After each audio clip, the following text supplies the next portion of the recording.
ప్రార్థన చేయండి. జై గురు.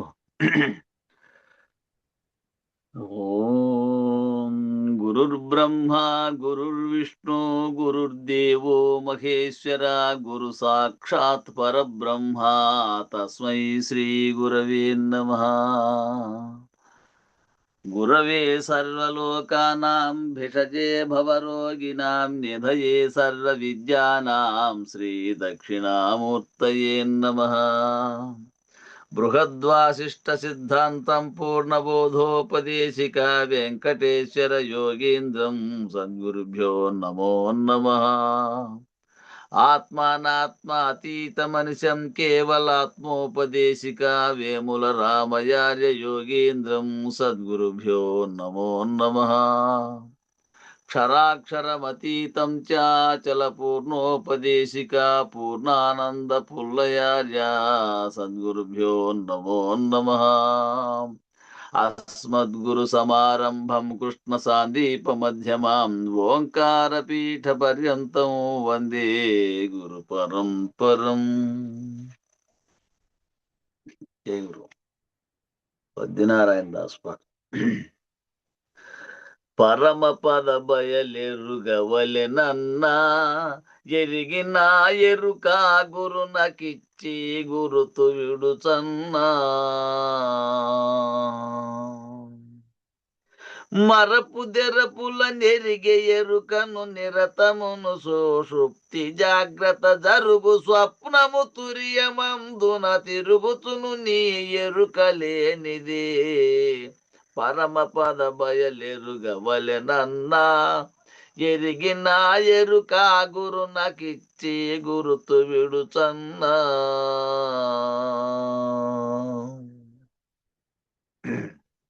గురుడు బ్రహ్మము గురుడు విష్ణువు గురుడు శివుడును గురుడు బ్రహ్మము గురుడే ముగ్గురు మూర్తులని నను మరణ జననము కలిగి ఉండిరే. గురుడే ముగ్గురు యౌట ఎటులన్నా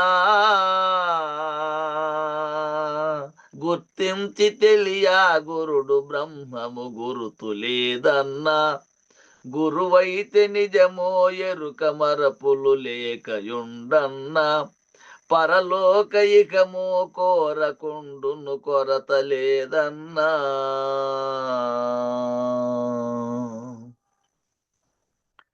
గురుని చూచిన నరునకెప్పుడును మరణ జననము లేకపోవును. గురుని కన్నా దైవమేరుగ గురుతులేనిది పరమ గోప్యమో. పరమ పద బయలెరుగవలెనన్నా ఎరిగిన ఎరుక గురునకిచ్చే గురుతు విడుచన్నా.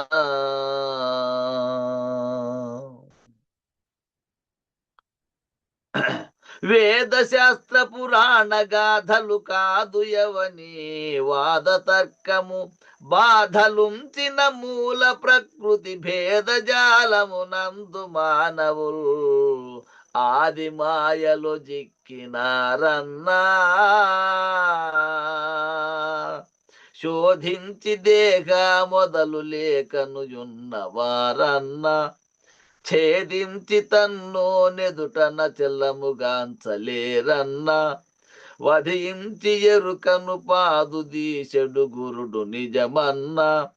బంధంబు మోక్షము పదవి మూలము ఎరుకలేదన్నా.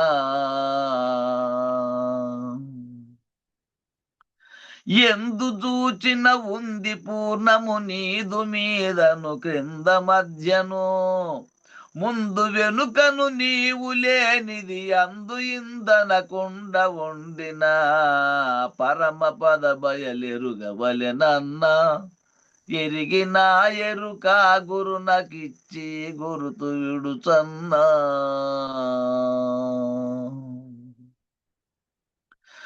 ఎరుక పూర్ణము సంధి నెరుగక తారకాద్యమనస్క యోగము పూరకాదుల రేచకము తాజరిపి కుంభకమందు నిలచిన ఎరుగలేరని మూలమాయన్నా. దారెట్లు తెలుసు గురుని మినక మార్గమేదన్నా, హరించున చలా గురువి దైవ మనుచు గొలువన్న, తరించుకోరకు తనువు మరచితే ఎరుకబోదన్న, ఈ ఎరుకబోయే సరణి గురువుల జేరిగనరన్నా.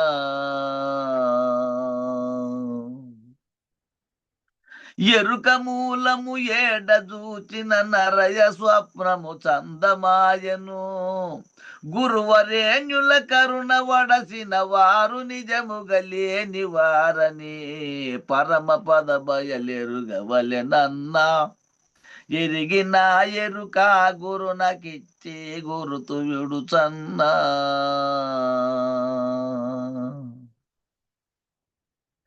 మంత్రయంత్రములెల్ల చూడగ మాయజాలము సంతకూటము, చిత్ర బొమ్మల భ్రాంతి రూపము సత్యమై తనకెదుట నిలచిన తంత్రమనుచును తెలియలేరన్నా. నేత్రంబు కళలో నందకులగు వారికెటులన్నా, వేదంబులందో మంత్రవాక్యములకము నాల్గన్నా, శృతివాక్య శృతియుక్తమని నా మంత్ర జననము మరణముందన్నా, సూత్రంబు తెలియా మంత్ర సూతక ద్వయము నిలదన్నా.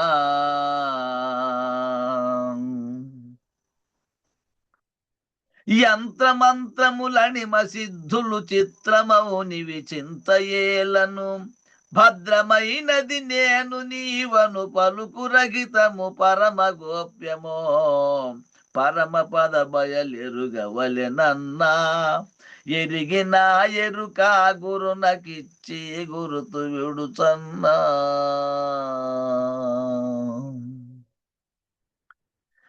అండరూపము పిండమై బ్రహ్మాండ మధ్యము పిండ బ్రహ్మము,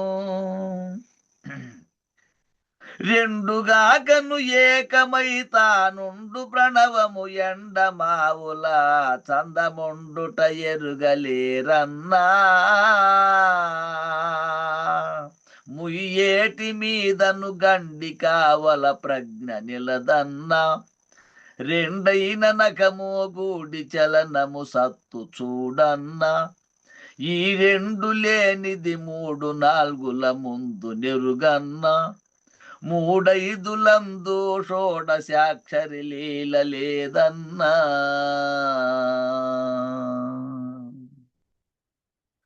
జోడు లేనిది గురుని గోప్యము ఖండాఖండ ఎరుకరహితము, ఎండ చీకటి రీతి తనువులు తోడు లేనిది తత్వమావలే పరమ పద బయలెరుగవలెనన్నా. ఎరిగిన ఎరుక గురునకిచ్చి గురుతు విడుచన్నా.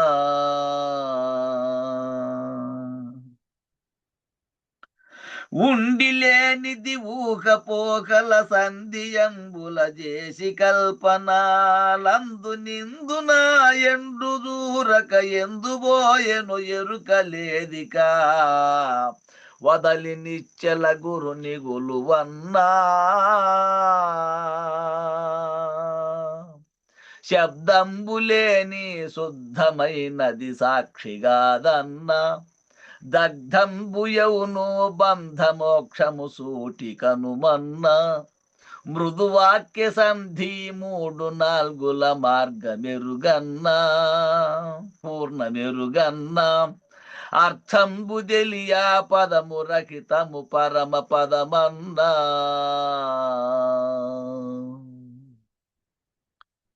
ఆది అంత్యము లేకనెప్పుడు అదియునిది అననేది లేకను, కదలకున్నది వెంకటేశ్వరు పదముగాంచిన భూమలోలునే పరమ పద బయలెరుగవలెనన్నా.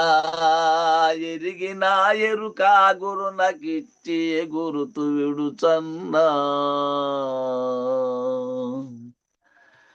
జై శ్రీ సద్గురు ప్రభు మహారాజుకు, జై పూర్ణానంద పుల్లయాజులకు, జై విష్ణుఆనంద కృష్ణమూర్త్యాజులకు, జై అనంత కోటి గురు భక్త మండలికి, జై గురు పరంపరముకు, జై జై గురుదేవ. జై గురు, జై గురు, అందరికీ జై గురు. గురు పరంపరంకు జై. నిన్న ముగిసింది ఏమిటి అంటే, కలలో దోచిన శరీరాలు ఎలాగో అలాగే దీన్ని ఏమన్నారంటే, ఈ జీవునికి కలిగిన కలగా ఇదంతా కూడా పిండాండ పద్ధతిలో ఉన్నదంతా జీవతన చతుష్టయం అంతా కూడా నరస్వప్నమని, బ్రహ్మాండ పరిధిలో ఉండే ఈశ్వరతన చతుష్టయం అంతా సురస్వప్నమని అన్నారు. ఏదైనా స్వప్నమే, ఇది స్వప్నమే, అది స్వప్నమే కదా అన్నారు. అట్లే కలలో వచ్చిన శరీరాలన్నీ మేల్కొంటే ఏ విధంగా లేవో అలాగే లేవు అన్నారు. స్వప్నే ప్రతీయమానాన్ని రూపాన్ని యథాతథ, కర్పూర కలికి దీప సంయోగం జ్యోతి రూపం యథాతథ. ఈ రకమైన పద్ధతిగా దృఢీకరించబడాలి అంటే దృఢీకరణ కావాలి. వింటున్న శిష్యులు, గురువులు అందరికీ కూడా ఆరూఢత చెంది ఇక ఏ క్షణంలోనూ మళ్ళీ ఆ భ్రాంతి తగలకూడదు. పూర్తిగా దృఢీకరించబడినటువంటి వారే అయి ఉండాలి. ఏతన్ విద్య శుద్ధ వియత్, శుద్ధ అనేది తప్పైంది ఇక్కడ. నిజానికి దాంట్లో సంస్కృత వాక్యంలోనిది ఇక్కడ ఒక అక్షరం, 2 అక్షరాలు మిస్ అయిపోయినాయి. ఏతన్ విద్య శుద్ధ వియత్ కించిన్ నాస్తితేమయ్యా అనేది సంస్కృతంలో ఉన్నటువంటి శ్లోకం. దానికి అర్థం ఏమిటంటే, తెలుగులో ఈ ఉత్త బట్టబయలు ఏమీ లేదు. దాన్నే శివరామ దీక్షితుల వారు మనకు మొదటిమయంగా ఆయం వ్యక్త బాహ్య కోపీన భవతి అనే మంత్రంగా తయారు చేశారు. ఈ రెండోదైనటువంటి నిర్మూలమే తథా జ్ఞానాత్ శరీరం నాస్తి కేవలం. ఇదేమిటంటే, మూలం లేని గుర్తెరిగే శరీరం ఏమీ లేదు.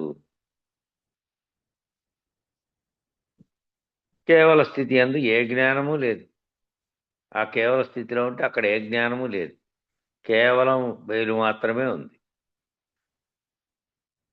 అజ్ఞానము లేదు, జ్ఞానము లేదు. అక్కడ మిథ్య లేదు, భ్రాంతి లేదు, మాయ లేదు, భ్రమ లేదు, జ్ఞాతే లేడు.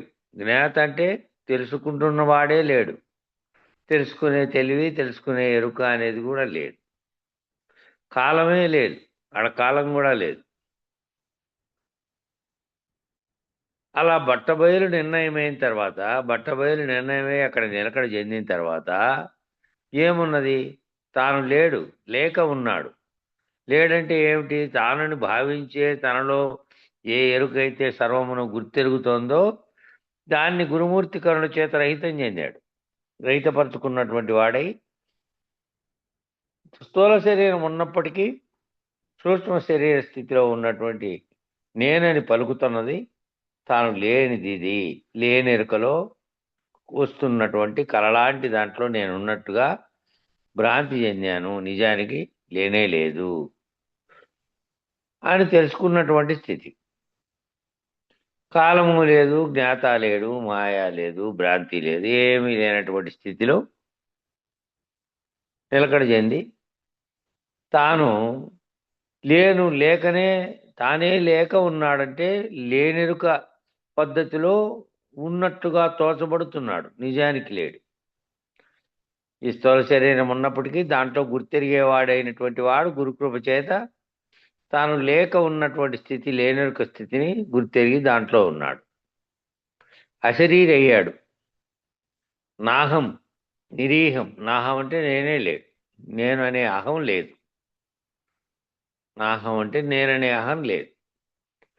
నిరీహం, ఏం లేదు. ఇంకా ఈ అహము ఆ అహము 2 అహములుగా చెప్పబడినటువంటి పిండాండ అహము, బ్రహ్మాండ అహములు 2 లేవు. 2 లేనటువంటి స్థితి ఏదైతే ఉందో అదే. ఇది తెలిపిన గరుడే తల్లిదండ్రి.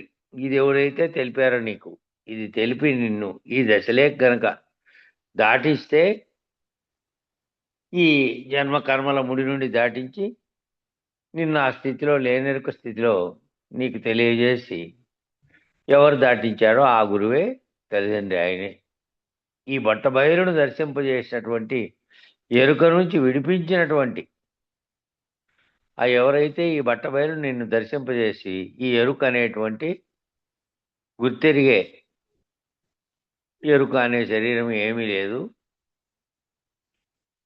కాబట్టి దీన్ని ఇడిపిస్తున్నటువంటి ఈ విదేహ స్థితిని అంటే దేహం ఉన్నట్టుగానే స్థూల దేహం ఉన్నట్టుగానే స్థూల దేహంలో ఏ దేహం అయితే గుర్తెరిగే దేహంగా ఉన్నదో దానిని విడిపించి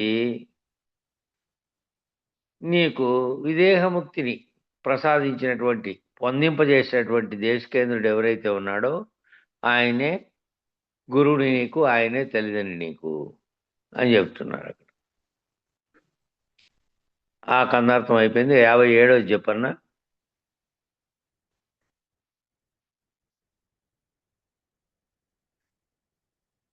57వ కందార్థం.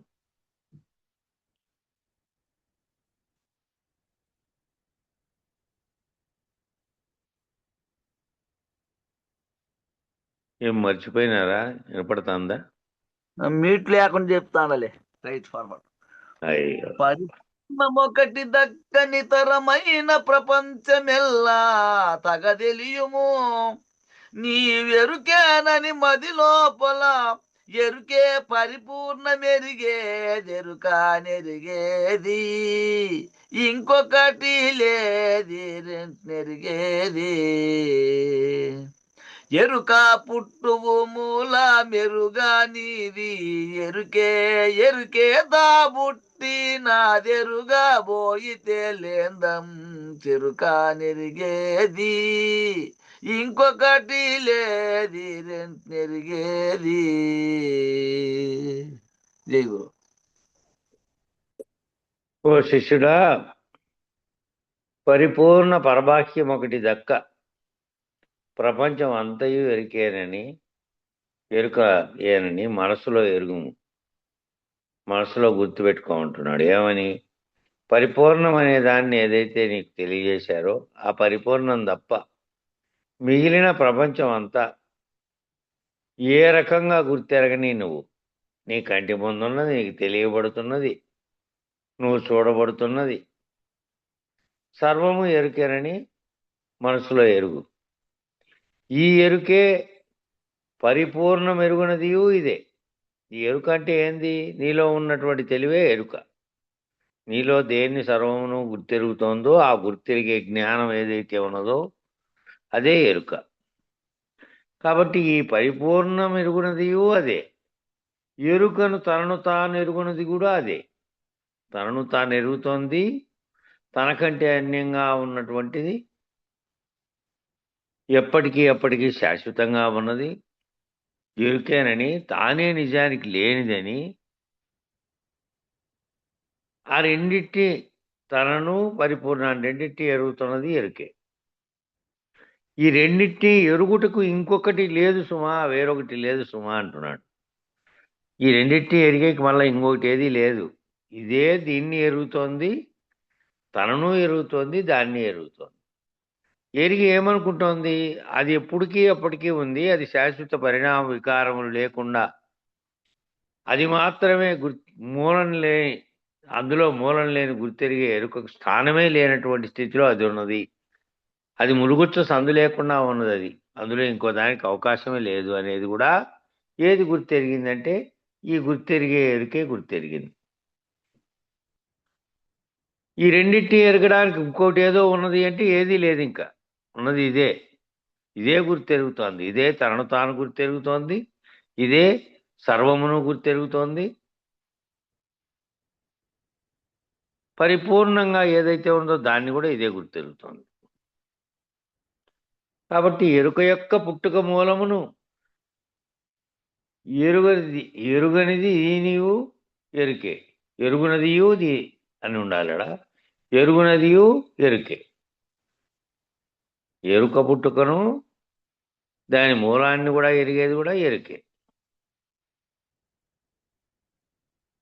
దానికి ఏమాత్రము అందులో స్థానం లేదు. ఎప్పటికీ అప్పటికి ఉన్నది పరిపూర్ణమేనని దానిని గుర్తెరిగి దానిని ఎరిగినది కూడా ఎరుకే. ఈ ఎరుక పుట్టుక మూలమును ఎప్పుడు ఎరుగునో అప్పుడే తనకు లేకపోవచ్చున్నదని భావం. ఈ ఎరుక పుట్టుక అనే దాని మూలాన్ని ఎప్పుడైతే దీనికి మూలం లేదు, దానిలో స్థానం కూడా లేదు, పరిపూర్ణమే అంతటా గురుగుచ్చ సందు లేకుండా ఉన్నది, దానిలో ఇది వచ్చిపోతున్నట్టు దానికేమీ తెలియదు. ఇది వచ్చిపోతున్నట్టు దానికేమీ భావన లేదు, దానికేమీ లేదు, దాంట్లో భావించేది లేదు, దాంట్లో సామర్థ్యము లేదు, దాంట్లో గుర్తెరిగే చైతన్యమే లేదు. దానికి ఏ రకమైన సామర్థ్యము లేదు, ఏ రకమైనటువంటి భావనలు లేవు. దాంట్లో పరిపూర్ణంలో ఏ రకమైన భావానికి కానీ ఇంకో దానికి కానీ గుర్తెరిగేదానికి స్థానమే లేదు. అందులో ఇదంతా లేకనే వచ్చిపోవచ్చు ఉన్నది. ఈ మాయ, ఈ ఎరుక అనేది ఈ ప్రపంచంగా భావిస్తున్నటువంటి బ్రహ్మాండం అంతా కలిపి దాంట్లో వచ్చిపోవచ్చున్నది తనకు తానే అని దానికి ఏమాత్రం తెలియదు. పరిపూర్ణానికి ఏమీ తెలియదు. ఈ వచ్చిపోతున్నదని, ఈ వచ్చిపోతున్న దానికే మూలం లేనిదని ఎరుగుతున్నదంతా కూడా ఎరుకే. పరిపూర్ణము, ఎరుక, బట్టబయలు, అఖండ ఎరుక ఈ సూచన చేసేటువంటి పద్ధతిని ఈ కందార్థంలో అందించే ప్రయత్నం చేస్తున్నాడు. పరిపూర్ణం అంటే ఏమిటి, ఎరుక అంటే ఏమిటి, బట్టబయలు అంటే ఏమిటి, అఖండ ఎరుక అనేటిది ఏమిటి అనే ఈ సూచన చేసే పద్ధతిని ఈ కందార్థంలో అందించే ప్రయత్నం చేస్తున్నారు. సర్వకాలం ఒక్క తీరుగా శాశ్వతంగా పరిణామరహితంగా ఉన్నదానికేమో పరిపూర్ణమని పేరు. అది సర్వకాలం ఒక్క తీరుగా ఉంది, శాశ్వతంగా ఉంది. పరిణామరహితంగా ఉందంటే పరిణామం ఏమీ లేదు. పరిణామం అంటే వృద్ధి చెందడము, పెరగడము, మళ్ళా నశించడము, మళ్ళా పోవడము. ఈ బ్రహ్మాండము లేదంటే పిండాండం ఈ రెండు పుట్టి అనేకత్వమైనవి, మళ్ళీ పరిణామం చెందినాయి, 3 రకాలైనటువంటి దశలను పొందినాయి, అనేక అవస్థలను పొందినాయి. ఈ అన్నిటితో సంబంధం లేదు. ఇవన్నీ కూడా దీనికి జరుగుతున్నాయి. దానికి ఏ పరిణామము లేదు. సర్వకాలం ఒక్క తీరుగానే ఉన్నది, శాశ్వతంగా ఉంది, ఏ పరిణామము లేకుండా ఉంది. పరిణామం అంటే మార్పు చెందడమో, లేదంటే నశించడమో, లేదంటే మళ్ళీ పుట్టడం కానీ మళ్ళీ వ్యాప్తం చెందడం కానీ ఏదీ లేదు. దానికి పరిణామరహితంగా ఉంది. ఉన్నదానికి అట్లా ఉన్నదానికే పరిపూర్ణమని పేరు. ఎప్పటికీ మార్పు చెందకుండా, నువ్వు ఉన్నా లేకున్నా, ఈ బ్రహ్మాండం ఉన్నా లేకున్నా, ఇందులో జరిగే పరిణామాలు ఉన్నా లేకున్నా ఉన్నదానికేమో పరిపూర్ణమని పేరు. ఆ పేరు కూడా ఎరుకే పెట్టుకుంది. ఆ పేరు కూడా దానికి పేరు లేదు.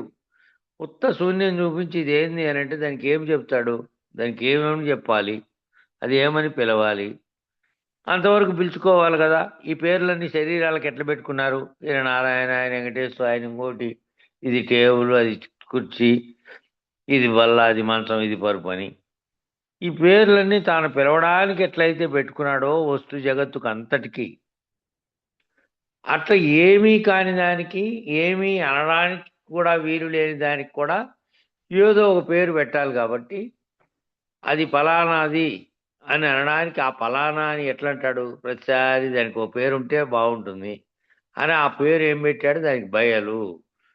దానికి ఏం లేదు, అది ఏ ఆచ్ఛాదన లేదు, కేవల బయలుగా కేవలంగా ఉన్నది అని దానికి ఏ పేరు లేకపోయినా బట్ట బయలు అని పేరు పెట్టాడు.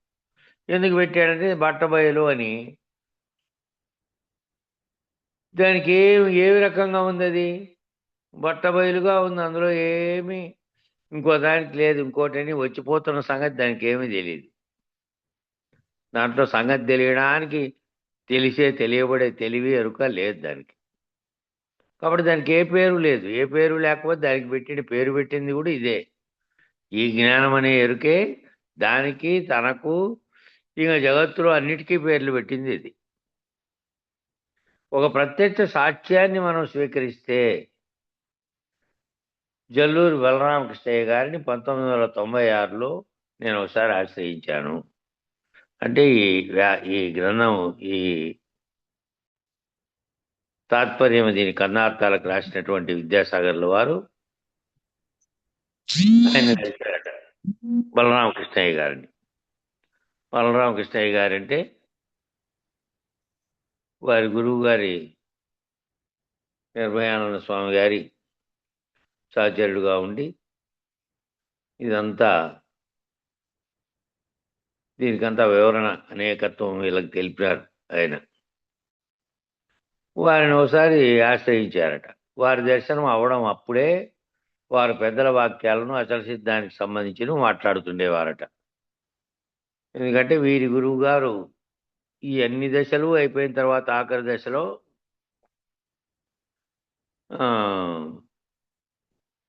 కొల్లి గురుప్రసాదరావు వారి గారితో మన అచల బోధోపదేశం తీసుకున్నారు.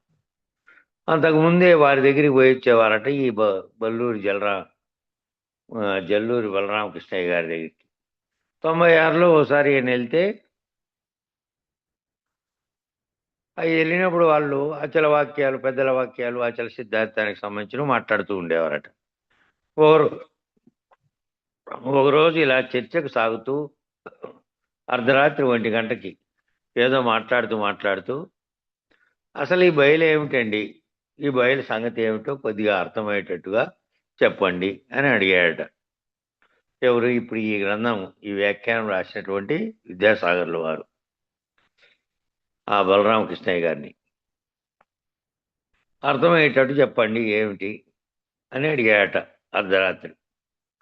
చెప్పడానికి వీలు కాదు, కానీ నువ్వు అర్థం చేసుకోగలిగే శక్తి ఉంటే ఓ సూచన చెప్తా, పెద్దలు చెప్పిన సూచన అని అన్నారట. చెప్పడానికి వీలు కాదు బాబు, నువ్వు ఇది చెప్పేకి వీలు కాదు. అప్పటికి ఈయన చాలా పిల్లోడే, 96 అప్పటికి. మంచి యంగుగా ఉండి ఇంకా ఉద్యోగంలో చేరి ఉద్యోగానికి పోతున్న ఎండిఓ కదా ఈయన. పంచాయతీరాజ్ డిపార్ట్మెంట్లో చేరి మళ్ళీ ప్రమోషన్లో ఎండిఓ అయ్యాడు. అప్పుడు వీళ్ళ గురువు గారి, అప్పటికే వీళ్ళు నిర్భయానంద స్వామివారి శిష్యులుగా ఉన్నారు, ఉండి ఆయన దగ్గరికి పోయించేవాళ్ళు. ఆ పోయి వచ్చిన ఆయనతో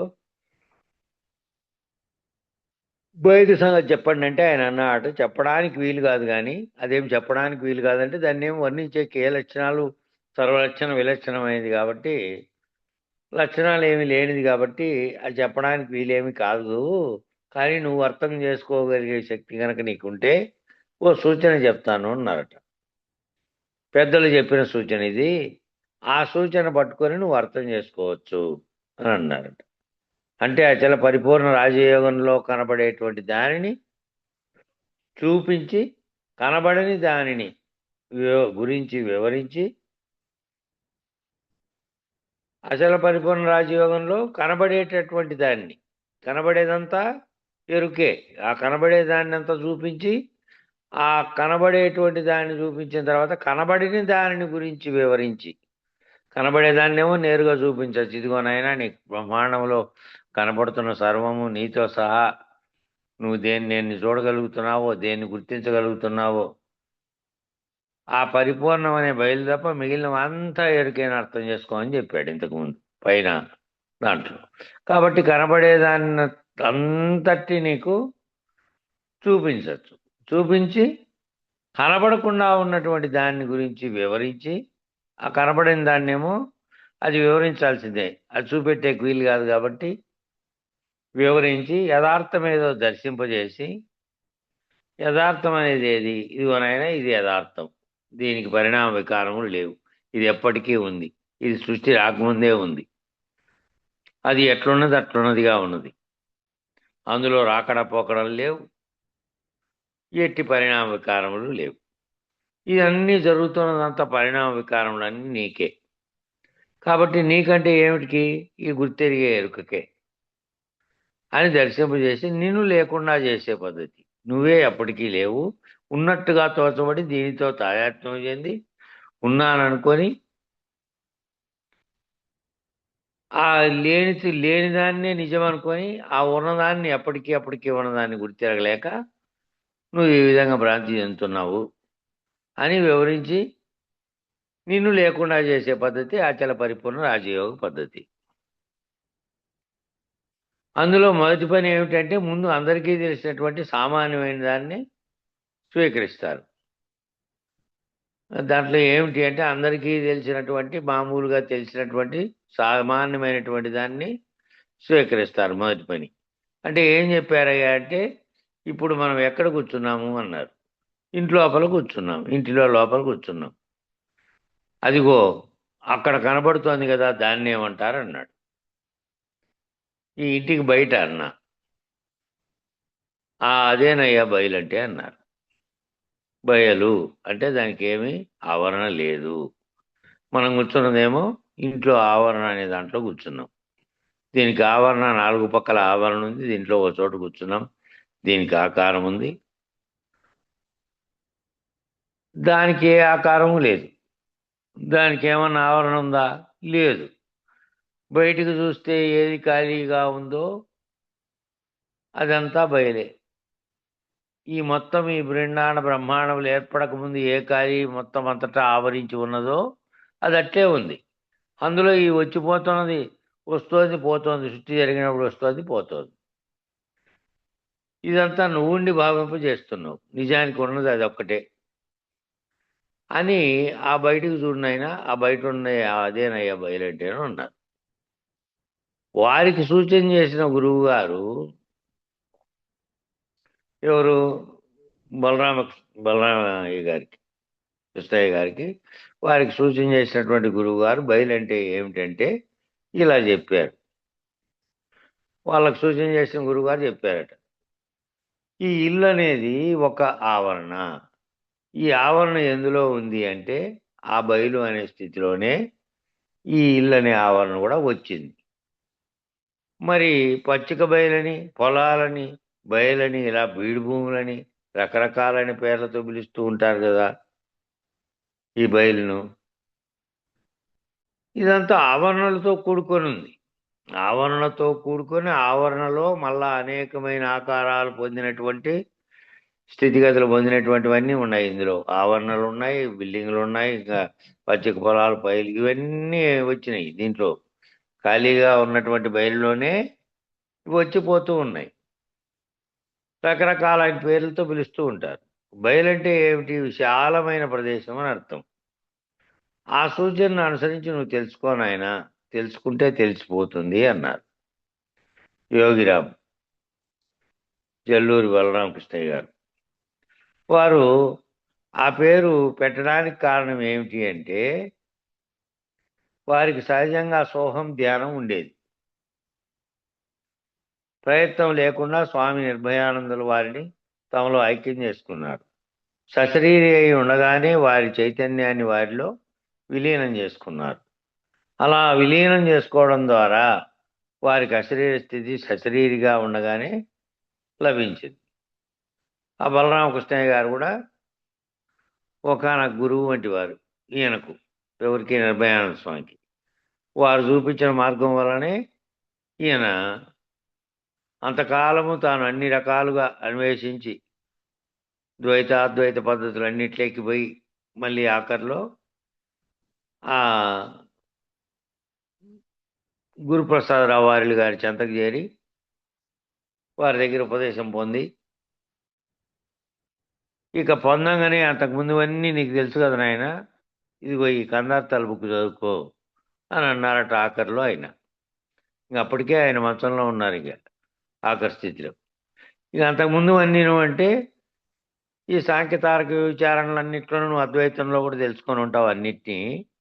ఇక నువ్వు ఆఖరిలో దీని గురించి తెలుసుకోవాలంటే దీంట్లో ఉంది మొత్తం సారమంతాను అని చెబితే, నాకు వివరించే వాళ్ళు ఎవరు స్వామి? నువ్వు ఆఖరిలో ఈ బుక్ ఇస్తూ కానీ ఎట్లా మరి మీరంటే, అప్పుడప్పుడు ఆ నెల రోజులే ఉన్నారు ఆయన, ఈయనకు ఉపదేశం ఇచ్చిన తర్వాత ఆ వివరించి చెప్పేవారు అనమాట ఆయన. అట్లా ఈ సశరీరి అయి ఉండగానే ఈ బలరామకృష్ణయ్య గారి భావాన్ని అర్థం చేసుకొని వారి చైతన్యం ఎటువంటిదో ఆ చైతన్యంలో లీనమైపోయినటువంటి వారు నిర్భయానంద స్వాములు వారు. అలా విలీనం చేసుకోవడం ద్వారా వారికి అశరీర స్థితి సశరీరిగా ఉండగానే అప్పటికే లభించింది. కాబట్టి ప్రతిదానికి ఒక ఆవరణ, ఇల్లు అనేటువంటి ఆవరణ, ఘటం అనేటువంటి ఆవరణ, పటం అనేటువంటి ఆవరణ, మఠం అనేటువంటి ఆవరణ, దహరం అనేటువంటి ఆవరణ, బిందువు అనే ఆవరణ, కేవలం అనే ఆవరణ, ఇన్ని రకాలైనటువంటి ఆవరణలన్నీ కూడా ఇందులో ఉన్నాయి. ఇలా ఒక్కొక్క ఆవరణ యొక్క విస్తృతి పెంచుకుంటూ పోతే ఈ ఆవరణలన్నీ కూడా ఎక్కడ ఏర్పడినాయి? ఇవన్నీ బయలులో ఏర్పడినప్పటికీ బయలుకి ఏమీ సంబంధం లేదు. బయలుగానే ఉంది. ఈ రకరకాలైనటువంటి ఆవరణలన్నీ వచ్చినాయి ఇక్కడనే. పటావరణం, ఘటము, బిందువు, ఇట్లా ఒక్కొక్కటి విస్తృతి పెంచుతూ పోతే ఆ ఆవరణలన్నీ కూడా ఒకే బయలులో ఏర్పడినాయి. ఇప్పుడు ఈ ఇల్లనే ఆవరణని బయలు ఏమైనా గుర్తించిందా? నాలోనే నువ్వు ఏర్పడినావు. ఈ ఇల్లు కట్టకముందు ఇదంతా బయలే, నా యందే నువ్వు ఏర్పడినావు అని ఏమన్నా అంటోందే? గుర్తించను కూడా లే. ఆ బయలుకు దీనికి ఏమైనా సంబంధం ఉందా? పోని ఏమైనా సంబంధం ఉందా? దానివల్ల దీనికి ఏమైనా కలిగిందే? కేవలం శూన్యంగా, కేవలం బయలుగా ఉంది అది అంతే. ఆ బయలులో వచ్చి ఈ నిర్మాణం చేశావు నువ్వు. చేసినదంతా ఇదే. అది ఉన్నప్పటికీ బయలుగానే ఉంది, అది లేకుండా బయలుగా ఉన్నప్పుడు బయలుగానే ఉంది. అది ఏర్పడిన తర్వాత కూడా బయలుగానే ఉంది. నువ్వు ఆవరణ ఏర్పరచుకొని నువ్వు ఆవరణలో చేరి దీనిని ఇల్లు అనేవు. పోనీ ఇంటిలో జరిగేటువంటి జీవన నాటకానికి ఆ బయలు ఏమైనా స్పందిస్తుందా? ఇది ఇంకో ఉదాహరణ. మీ ఇల్లు ఉంది, మీ ఇంట్లో ఒక గది ఉంది. ఆ గదిలో ఇంతకుముందు మీరున్నారు. ఆ గదిలో మీరు కలహించారో, నవ్వారో, మాట్లాడారో, ఇంకోరికి జన్మనిచ్చారో, ఏం చేశారో ఆ గోడలకు ఏమన్నా గమనిస్తున్నాయా? ఆ గోడలు ఏమన్నా దీని గురించి పట్టించుకుంటున్నాయా? ఆ గదిలో జరిగినటువంటి విషయానికి ఆ ఆవరణకు కూడా దానికి ఏమైనా సంబంధం ఉందా? అది ఉంది ఊరికే. కాబట్టి దాని జోలికి ఏమైనా ఉందా? లోపల జరుగుతున్నటువంటి ఇల్లనే లోపల ఏర్పడుతున్నటువంటి జనన మరణ సదృశమైనటువంటి ఆటకి ఆ బయలేమైనా స్ఫురిస్తుందా? దానికి ఏమీ స్ఫురించదు.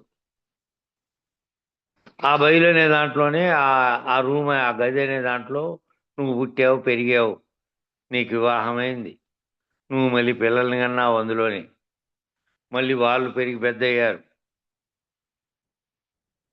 ఆయమని ఎవరికి వేస్తే మళ్ళీ దొరకొచ్చినప్పుడు మళ్ళీ మీ ఇంట్లో అదే రూమ్లో మళ్ళీ పిల్లల్ని కనింది.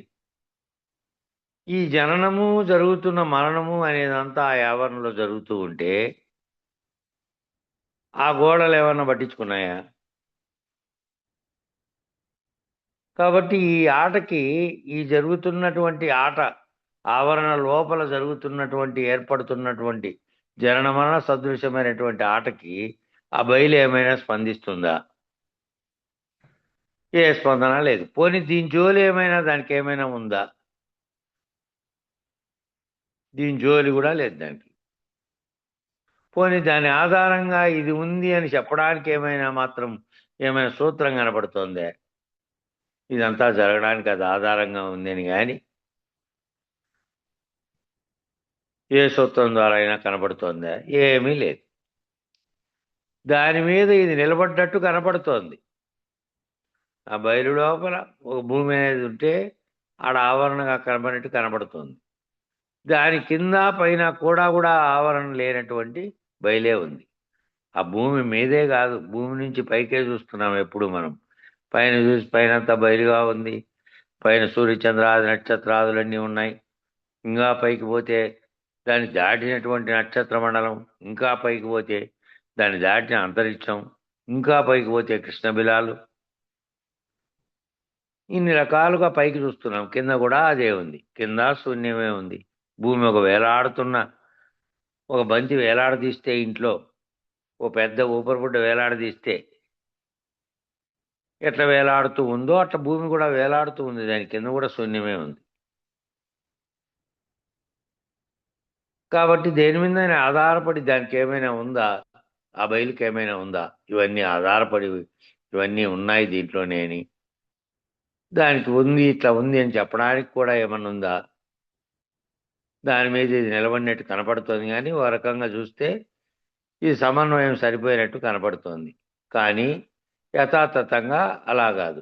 చూస్తే ఓ రకంగా ఈ సమన్వయమే సరిపోతుంది, కానీ యథాతథంగా అదే విధంగా కాదు. అయితే దర్శనం యొక్క విస్తృతిని పెంచుతూ పోవాలి.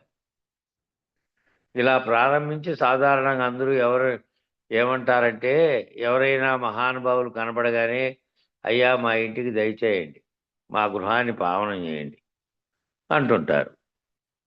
మామూలుగా మీరు రాండి, మీలాంటి వాళ్ళు పెద్దలు వస్తే ఈ గృహాన్ని పావనం చేయండి అని అంటూ ఉంటారు. ఏ గృహం అండి అని అడిగామనుకోండి, అయ్యా అక్కడెక్కడో మేము 7 అంతస్తుల మేడ ఒకటి భవనంతో కట్టాము, తమరు వస్తే తమకు అర్ఘ్యపాదములు ఇచ్చి సత్కరించి పండో ఫలమో పత్రమో ఏదైనా మీకు ఇచ్చి భక్తితో అర్పించి మేము ధన్యులమవుతాము అని మా అభిప్రాయం అని తమరు పాదపూజకు దయచేయగలరు అని వినయంగా అర్థించే వాళ్ళు, శరణాగతులైన వాళ్ళు చాలా మంది ఉంటారు. అట్లా అనుకుంటాంటారు. అట్లా వాళ్ళు వచ్చి తీరాలి, వస్తేనే మాకు ఏవో మా కష్టాలు తీరిపోతాయి, ఆయన కాలు పెడితేనన్నట్టుగా మనం ఏం పత్రికలు ఇచ్చకపోతే మన పైపాళ్యం నుంచి మళ్ళీ కుప్పం దగ్గర 24 కిలోమీటర్ల అవతలికి పోతే ఇది స్వామివారిది వేపనపల్లి అనే గ్రామం ఉంది తమిళనాడులో, కృష్ణగిరి జిల్లాలో. ఆ ఊరికి పోయినాం. ఆ ఊరి కాడ పత్రికలు ఇచ్చేకి నా ఏకిల నాయుడు స్వామి, నేను మనం తీసుకుపోయిండే ఈ జీప్లోనే ఆయన వచ్చారు. పోతే అక్కడికి పోయిన తర్వాత ఎవరికో ఫోన్ చేశారు. నేను ఇట్లా కృష్ణమూర్తి స్వామి వచ్చాం, వేరే వాళ్ళ ఇంటికి అడిచాము, మళ్ళీ మన బాలకృష్ణ వాళ్ళ ఇంటికి అడిస్తే మళ్ళీ ఫోన్ చేస్తే ఆ ఫోన్లో ఆయమ్మ ఫోన్ దొరుకుతానే ఇట్లా మీ ఊరికి వచ్చాము అంటానే, లేదు లేదు ఆ పేపర్లు ఆడిచ్చి ఎట్లా పోతారు అట్లా, నేను 15 నిమిషాల్లో వస్తా, మీరు మా ఇంట్లో కాలు పెట్టకపోతే ఎట్లా, కాలు పెట్టే తీరాలి అని చెప్పి ఆయన వాళ్ళ గురువు, ఆయన మన నాయుడు స్వామి శిష్యురాలు ఇంట్లోకి పోయి ఆ కాళ్ళు కడిగి ఆ తాంబూలం ఇచ్చేదాకా ఆయన ఒప్పుకోలే. అట్లే మేము పైపర్లు పలానా చోట ఇచ్చిపోతున్నాము చూడండి అంటే, అట్లా ఉంటారు కొందరు. దయచేయండి మా గృహాన్ని పావనం చేయండి. ఏ గృహం అంటే ఇదిగో ఈ రకమైన గృహం అంతా చెప్తారు, మాది పలానా బిల్డింగ్ పలానా చోట, దాంట్లో ఏదో ఒకటి మేము భక్తితో ఇచ్చేదాన్ని తీసుకొని మీరు తీసుకుంటే మేము ధన్యులం అవుతామని మా అభిప్రాయం అని వాళ్ళు తమరు పాదపూజకు దయచేయగలరని వినయంగా అర్థించే వాళ్ళు, శరణాగతులైన వాళ్ళు చాలామంది ఉంటారు. కానీ పెద్దలు ఎప్పుడైనా సరే ఏమడిగారంటే ఏ ఇంటికి రమ్మంటావు అని అడుగుతారు. ఈ ప్రశ్నని చాలా లోతుగా అర్థం చేసుకోవాలన్నమాట. అంటే దేశికులైనటువంటి వారు, దేశికేంద్రులైనటువంటి వారు, దేశిక వర్యులైనటువంటి వారు, నిజ గురువులైనటువంటి వారు, పరమ గురువులు, పరమేష్ఠి గురువులు మనం అసలు ఎక్కడికి ఆహ్వానించాలి, ఎక్కడికి ఆహ్వానించాలి వారిని? హృదయంలోకి ఆహ్వానిస్తే ఇక ఆ గురుదేవుడు హృదయంలోకి వచ్చి బోధించే విధంగా ఈ సిమెంటు ఇటుక గోడలతో ఈ ఇంటిని ఏమి పోల్చారు చూడండి. సిమెంటు ఇటుక గోడలతో కట్టినటువంటి ఈ ఆవరణలోకి వాళ్ళు వస్తే అది పవిత్రం అయిపోతుందే. సిమెంట్ ఇంట్లోకి గోడలతో కట్టినటువంటి దీంట్లోకి వస్తే అది ఏమైనా పవిత్రం అయిపోతుందా? ఏ ఆవరణలోకి, ఏ ఇంటిలోకి ఆహ్వానించాలి వాళ్ళని? ఎందుకనంట అంటే ఈ సృష్టిలో పవిత్రమైనదంటూ ఏదైనా ఒకటి ఉంటే అది జ్ఞానం ఒక్కటే. ఏదైనా పవిత్రమైనది ఉంది అంటే ఈ జ్ఞానమే. ఆ జ్ఞానం అనేది ఒక్కటే. ఆ జ్ఞానం అనే గొప్పతనమే ఆ గురువు ఆ జ్ఞానం పొంది ఉన్నారు కాబట్టి ఆయన తెలియజేస్తారు కాబట్టి ఆ జ్ఞానానికే విలువ, అదే పవిత్రమైంది. ఆ జ్ఞానం ఈ సిమెంట్ ఇసుక గోడలకు అవసరం లేదు కదా. ఈ గోడలకు ఈ ఇంటికి మా ఇంట్లోకి వస్తే అడుగు పెడితే చాలా పవిత్రంగా అంటే ఆ ఇంట్లోకి వచ్చినా కూడా దానికేమీ జ్ఞానం లేదు కదా. ఆ గోడలకు ఏమైనా జ్ఞానం ఉందా? ఏమైనా జ్ఞానం పొందుతాయా? కాబట్టి శరీరం అనే ఇంటిలో ఉన్నటువంటి శరీరికి కావాలి ఈ జ్ఞానం. శరీరం అనే ఇంటిలో ఏ శరీరం అయితే ఇల్లుగా నువ్వు భావిస్తున్నావో ఆ శరీరం దేహంగా ఉంటే ఆ శరీరంలో దేహ అనేవాడు ఉన్నాడు. ఆ దేహ అనేవాడే ఈ జ్ఞానం ఈ సర్వంను తెలుసుకోగల స్థితిలో ఉన్నాడు, చూడగల స్థితిలో ఉన్నాడు. శరీరం జడమైనటువంటి ఓ వస్తువుగా ఉంది అంతే, పనిముట్టది. కాబట్టి ఎవరికి కావాలి? ఆ ఇంటిలో ఈ శరీరం అనే ఇంటిలో ఉన్నటువంటి శరీరి ఎవరైతే ఉన్నారో వారికి కావాలి ఈ జ్ఞానం. ఎందుకంటే పిండాండ పరిధి వరకే ఆలోచిస్తూ కర్మ సంబంధి అయి గుణ సంబంధి అయి వాసనామయమైనట్టి జీవితాన్ని గడుపుతున్నటువంటి జ్ఞాత అనబడే జీవుడు విస్తృతి చెంది నామరూపాత్మకమైనటువంటి జగజ్జీవేశ్వర త్రయంలో జగజ్జీవులను విడిచి బ్రహ్మాండమందు ప్రవేశించి ఆ విస్తృతికి సాక్షి అయినటువంటి కూటస్థుడిని లక్షించి అట్టి కూటస్థ బ్రహ్మమే నేననే నిర్ణయాన్ని పొందడానికి సద్గురు కృప కావాలి. ఎక్కడి నుంచి ఎక్కడి వరకు చెప్పారో చూడండి. పిండాండ పరిధిలో ఉండి ఆ పరిధి వరకే ఆలోచన చేస్తూ కర్మ సంబంధమైనటువంటి కర్మలు చేస్తూ గుణ సంబంధమై వాసనామయమైనటువంటి జీవితాన్ని గడుపుతూ పిండాండ పరిధిలో ఉన్నాడు. నేను శరీరం అనే భావనతో ఉన్నాడు. దానికి సంబంధించిన కర్మలని చేస్తున్నాడు. మళ్ళీ ఏవేవి తనలో వాసనామయంగా ఆ శరీరంలో ఉన్నాయో అవన్నిటినీ అనుభవిస్తున్నాయో అనుభూతి చెందుతున్నాయో అవి మళ్ళీ మళ్ళీ కావాలని కోరికలు పుడుతున్నాయో ఇవన్నిటికీ కారణమైన వాసనామయమైనటువంటి శరీరం అనేటువంటి జీవనాన్ని గడుపుతున్నటువంటి దాంట్లో ఆ శరీరంలో జ్ఞాత అనబడే జీవుడు, అందులో జ్ఞాత అనబడే జీవుడు విస్తృతి చెంది ఆ దానికే పరిమితం కాకుండా శరీరం అనేటువంటి ఆ గోడలతో కూడినటువంటి పిండాండ పరిధికి కాకుండా విస్తృతి చెంది నామరూపాత్మకమైనటువంటి జగత్ జీవేశ్వర త్రయంలో నామరూపాత్మకంగా ఉన్నటువంటి జగత్తు, జీవుడు, ఈశ్వరుడు అనే మూడు రకాలైనటువంటి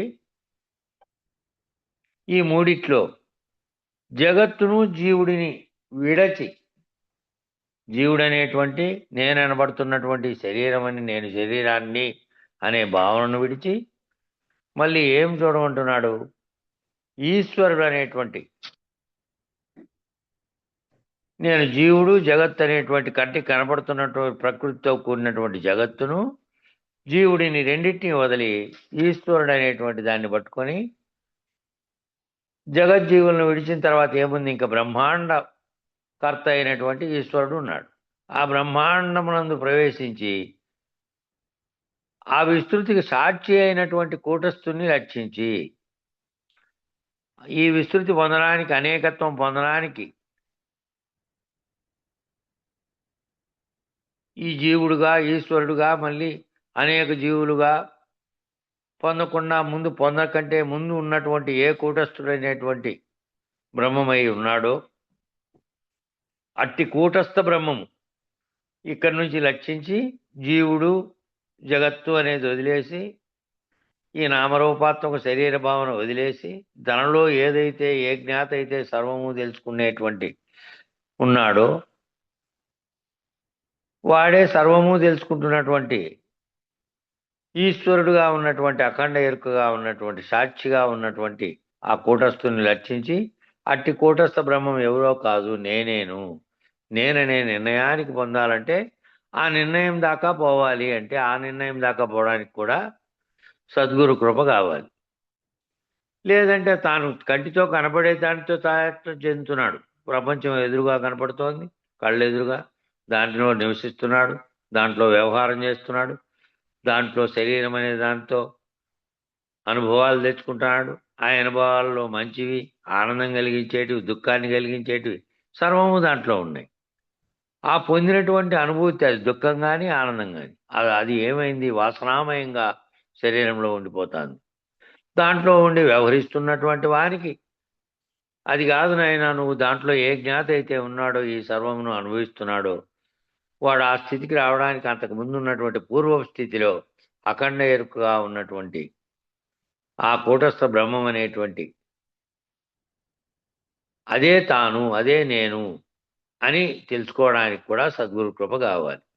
ఆ కృప కలిగితే ముందు నేను జీవుడనే భావన, జగత్ అనే భావన పోయి ఆ ఈశ్వర అనుగ్రహం వల్ల నేను తెలుసుకున్నాను, నేనే అది, నేనే ఆ ఈశ్వరుడు అనేది కూడా సద్గురు కృప ఉంటే తెలియబడుతుంది. లేదంటే ఇక్కడ చెప్పిందంతా కూడా చెప్పినప్పటికీ తాను ఆ స్థితిలో కూటస్థుడైనటువంటి స్థితిలో చెందకుండా నామరూపాత్మక శరీరంలోనే తాయత్వం చెందుతూ ఉంటాడు. ఎంతసేపు చెప్పినంతసేపు కాసేపు ఉండి మళ్ళా తర్వాత మామూలు జగత్తులోని వ్యవహారంలో పడిపోయి తానేమిటి అనే తన నిజమైనటువంటి తన స్థితిని గుర్తెరిగే స్థితిలో ఉన్నాడు.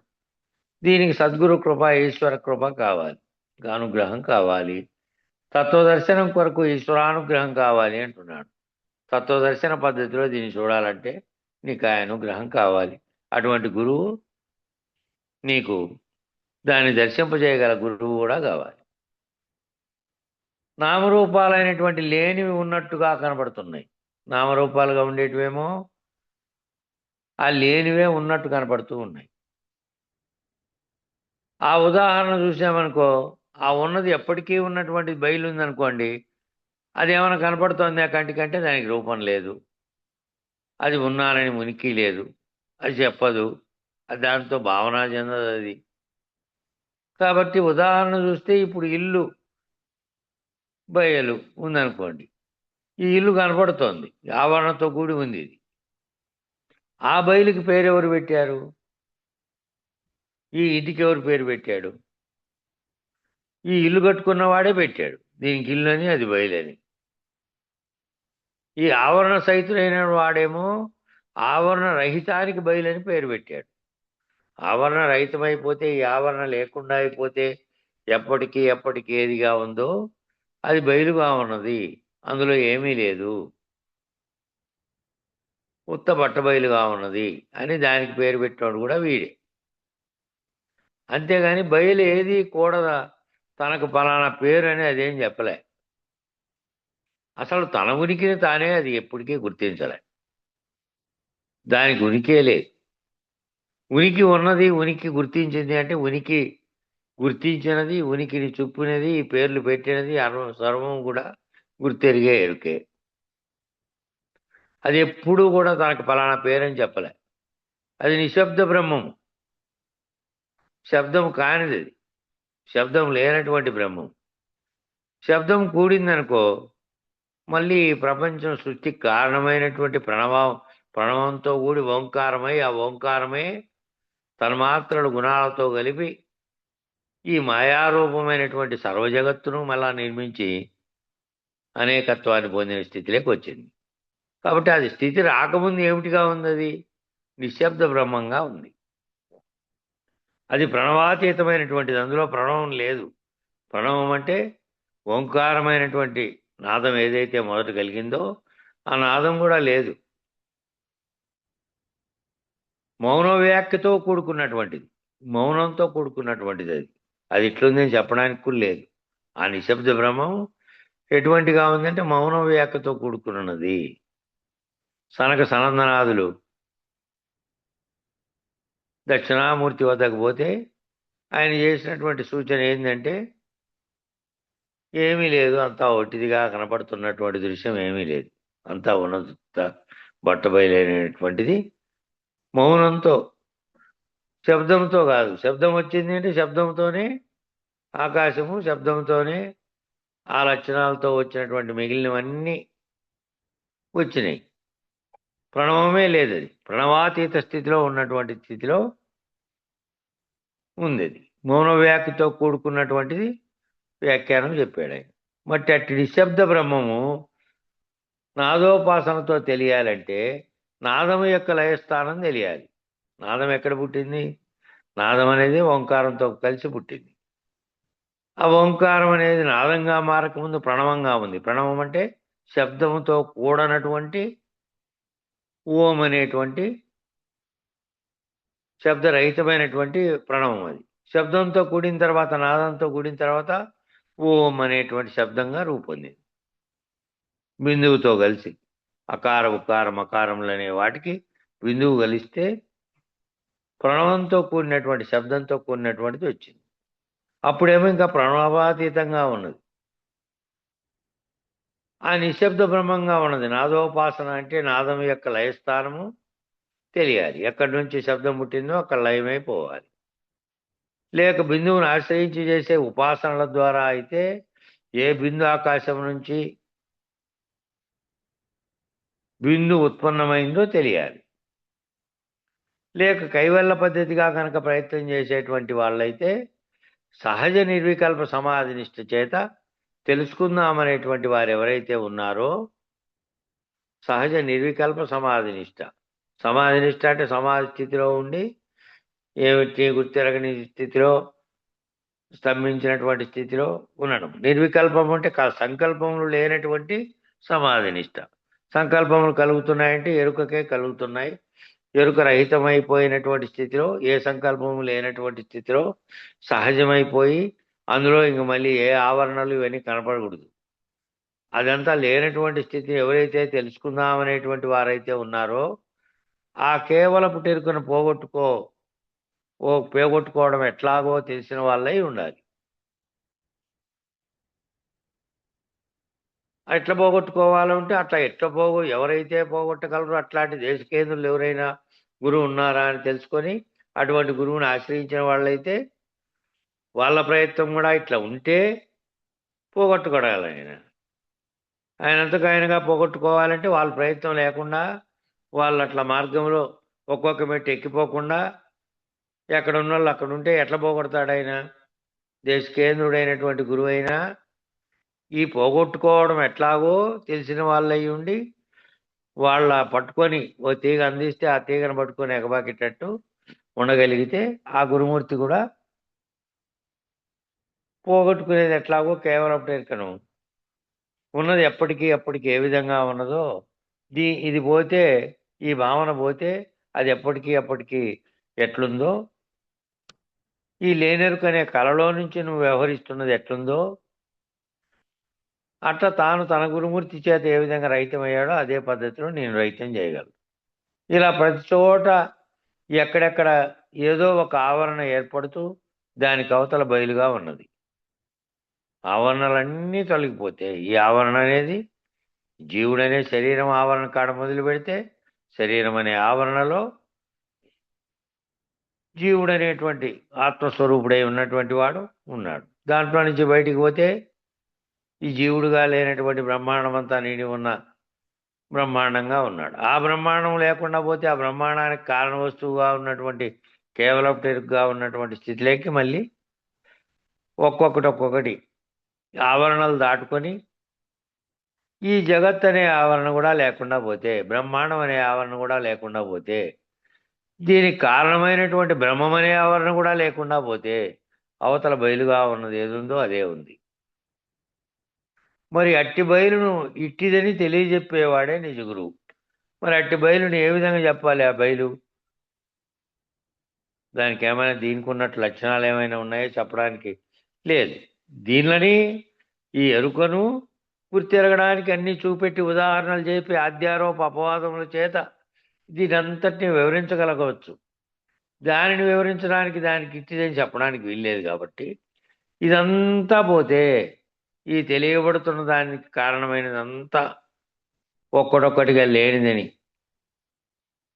దర్శింపబడితే ఆ దర్శింపబడకుండా ఉండి బయలుగా ఉన్న దాన్ని నీకు కేవలం ఊహలోనే నీ మనసులోనే దర్శించగలిగేటట్టు చేయగలిగే వారు ఎవరు అంటే సమర్థుడైనటువంటి పరమ గురువు అయినటువంటి వారు,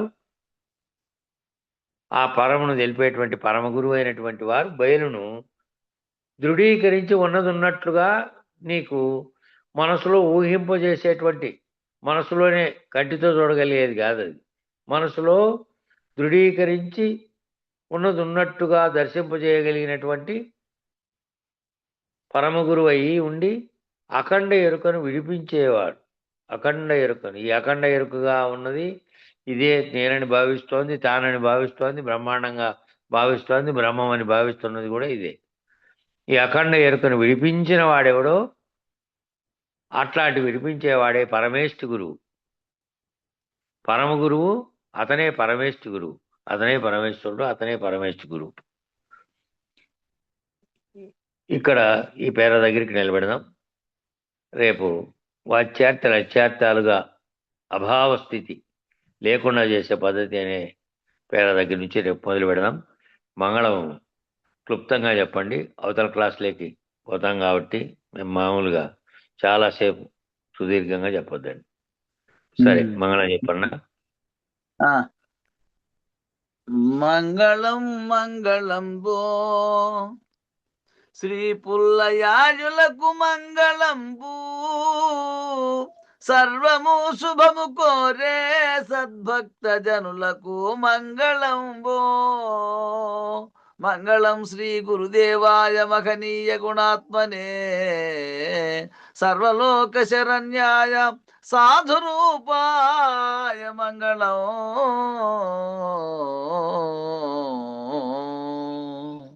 జై శ్రీ సద్గురు ప్రభు మహారాజుకు, జై పూర్ణానంద పుల్లయాజులకు, జై విష్ణువానంద కృష్ణమూర్త్యాజులకు, జై అనంత కోటి గురు భక్త మండలికి, జై గురు పరంపర, జై గురుదేవ.